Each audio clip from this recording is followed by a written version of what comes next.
Will Zillow be in heat once again? Well, they've never really gotten out of heat, but here's what's going on is two Congress people from Virginia, Jennifer McClellan and Don Beyer, have asked the FTC to look into and potentially open an investigation against Zillow for deceptive practices. Now, they've sent the letter in. It doesn't mean the FTC is actually going to do anything, so we have yet to see.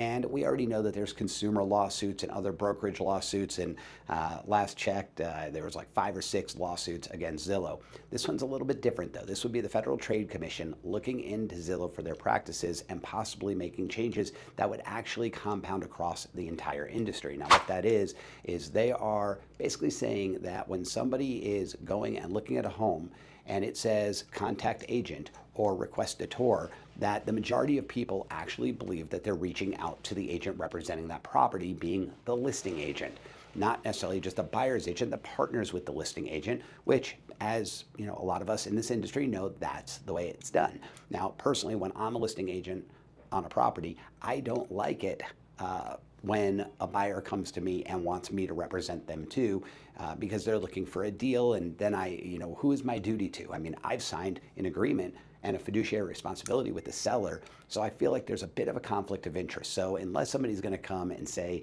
hey, full price, no questions asked, and that gives me the ability to facilitate, I actually appreciate when they have their own representation, so we can basically negotiate on part of our parties in an independent manner that is in the best interest of those parties. So, some people would disagree with me, and some people really like double-ending deals.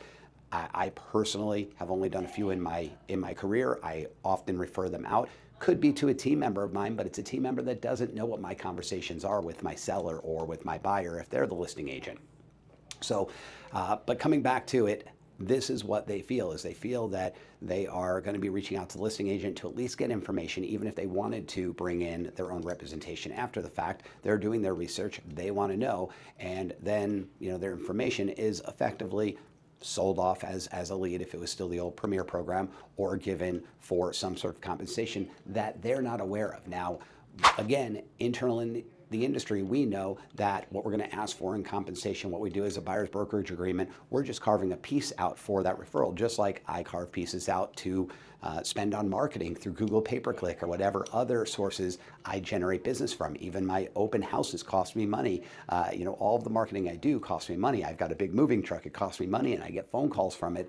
And that all makes sense. So Zillow is just another cost in that regard. And again, we understand that, but the consumers oftentimes feel like they're paying more as a result. And are they? Well,